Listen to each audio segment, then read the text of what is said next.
जय हिंद साथियों, Bihar board 10th का साइंस वीवीआई ऑब्जेक्टिव आपके सामने लाया हूं, जो कि आपके बोर्ड एग्जाम में बार बार पूछा गया है। उन्हीं क्वेश्चनों को आपके सामने लाया हूं। तो चलिए बढ़ते हैं हम लोग अपने पहले क्वेश्चन की ओर। पहला क्वेश्चन है हम लोगों का प्रकाश संश्लेषण की क्रिया में उत्पन्न होता है तो कार्बोज। प्रकाश संश्लेषण की क्रिया में क्या उत्पन्न होता है? कार्बोज। आप लोगों से यहाँ पर क्वेश्चन पूछ रहा हूँ कि प्रकाश संश्लेषण क्रिया कब होता है, दिन में होता है या रात में होता है, या फिर दिन या रात दोनों में होता है? आप लोगों को कमेंट में बताना है। अगला क्वेश्चन है हम लोगों का 2 नंबर में, अंडाणु निषेचन होता है, यानी पूछ रहा है अंडाणु निषेचन किस में होता है? तो फेलोपियन नलिका में सी राइट आंसर हो जाएगा 2 का। आगे बढ़ते हैं हम लोग अपने अगले क्वेश्चन की ओर। अगला क्वेश्चन है हम लोगों का श्वसन की क्रिया होती है। श्वसन की क्रिया कहाँ पर होती है? श्वसन की क्रिया माइटोकॉन्ड्रिया में होती है। श्वसन की क्रिया कहाँ होती है? माइटोकॉन्ड्रिया में। बी राइट आंसर हो जाएगा 3 का। यहाँ पर आप लोगों से एक क्वेश्चन पूछ रहा हूँ कि माइटोकॉन्ड्रिया को क्या कहते हैं? माइटोकॉन्ड्रिया को क्या कहते हैं? आगे बढ़ते हैं हम लोग अपने अगले क्वेश्चन की ओर। अगला क्वेश्चन है हम लोगों का एक स्वच्छ मनुष्य में प्रकुचन एवं अनुशीथिलन, एक स्वच्छ मनुष्य में प्रकुचन एवं अनुशीथिलन दाब होता है तो यानी कि 120/80 होता है। कितना होता है? 120/80 आंसर हो जाएगा। आगे बढ़ते हैं हम लोग अपने अगले क्वेश्चन की ओर। अगला क्वेश्चन है हम लोगों का पत्तियों का मुरझाना। पूछ रहा है कि पत्तियों का मुरझाना किस पादप हार्मोन के कारण संभव हो पाता है? तो एब्सिसिक एसिड के कारण। एब्सिसिक अम्ल यानी एब्सिसिक एसिड के कारण होता है। सी राइट आंसर हो जाएगा हम लोगों का। आगे बढ़ते हैं हम लोग अपने अगले क्वेश्चन की ओर। अगला क्वेश्चन है हम लोगों का कौन सा पादप नियंत्रण फल बेचने वालों द्वारा उपयोग किया जाता है? तो एथिलीन, यानी फल को पकाने के लिए पूछ रहा है कि कौन सा पादप हार्मोन का उपयोग किया जाता है? एथिलीन का उपयोग किया जाता है। आगे बढ़ते हैं हम लोग अपने अगले क्वेश्चन की ओर। अगला क्वेश्चन है हम लोगों का 7 नंबर में, कार्बनिक यौगिक में कार्बन का संयोजकता होता है। कार्बनिक यौगिक में कार्बन का संयोजकता कितना होता है? तो 4 होता है। कार्बन की संयोजकता कितना होता है? 4 होता है दोस्तों। बी राइट आंसर हो जाएगा। आगे बढ़ते हैं हम लोग अपने अगले क्वेश्चन की ओर। अगला क्वेश्चन है हम लोगों का एड्स रोग का प्रमुख कारण क्या है? पूछ रहा है कि एड्स रोग का प्रमुख कारण है, यानी एड्स रोग का प्रमुख कारण क्या है? तो असुरक्षित यौन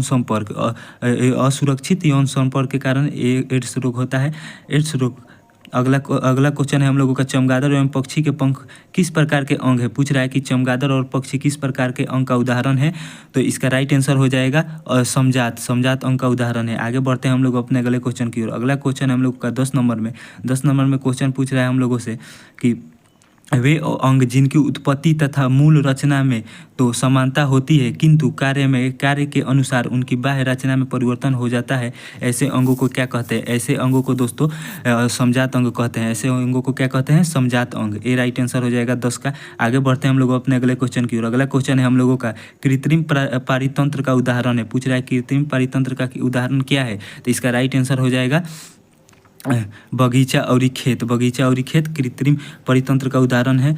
आगे बढ़ते हैं हम लोग अपने अगले क्वेश्चन की ओर। अगला क्वेश्चन है दोस्तों हम लोगों का 12 नंबर में, प्रकृति में ऊर्जा का मुख्य स्रोत क्या है? पूछ रहा है प्रकृति में ऊर्जा का मुख्य स्रोत क्या है? तो प्रकृति में ऊर्जा का मुख्य स्रोत सूर्य हो जाएगा। आगे बढ़ते हैं हम लोग अपने अगले क्वेश्चन की ओर। अगला क्वेश्चन है हम लोगों का वनों के संरक्षण के लिए निम्न में से किस प्रक्रिया को नियंत्रण करने की आवश्यकता है? किस प्रक्रिया को नियंत्रण करने की आवश्यकता है? तो इनमें से सभी पेड़ पौधे की अंधाधुंध कटाई, अतिचारण और खनन को रोकने की जरूरत है। डी राइट आंसर हो जाएगा। 13 का क्या आंसर होगा? डी। आगे बढ़ते हैं हम लोग अपने अगले क्वेश्चन की ओर। अगला क्वेश्चन है हम लोगों का वे पदार्थ जो जैविक प्रक्रम द्वारा अपघटित हो जाते हैं कहलाते हैं। वे पदार्थ जो जैविक अपकरण द्वारा अपघटित हो जाते हैं उसे क्या कहते हैं? तो उस पदार्थ को हम लोग जैव निम्नकरणीय कहते हैं। क्या कहते हैं? जैव निम्नकरणीय। आप लोग इस वीडियो को किस जिले से देख रहे हैं? अपने जिले का नाम कमेंट में जरूर बताइएगा।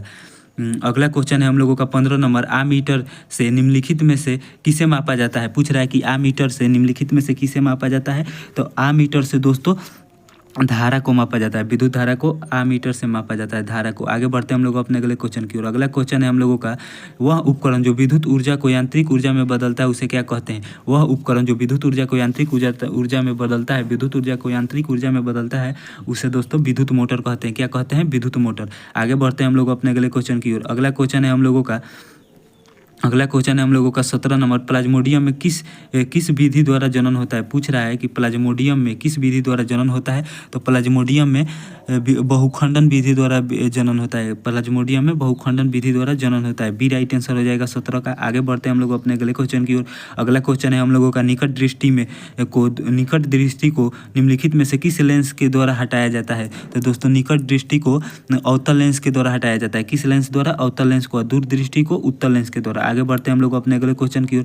अगला क्वेश्चन है हम लोगों का पौधों में जनन अंग कहाँ पाए जाते हैं। पूछ रहा है कि पौधों में जनन अंग कहाँ पाया जाता है। तो पौधों में जनन अंग पुष्प में पाया जाता है। पौधों में जनन अंग कहाँ पाया जाता है? पुष्पों में। आगे बढ़ते हैं हम लोग अपने अगले क्वेश्चन की ओर। अगला क्वेश्चन है हम लोगों का 20 नंबर क्वेश्चन है दोस्तों हम लोगों का। मेंडल ने अपने अनुवांशिक प्रयोग हेतु किस पौधे का उपयोग किया था। तो मटर का पौधे का उपयोग किया था। मटर का अनुवांशिक को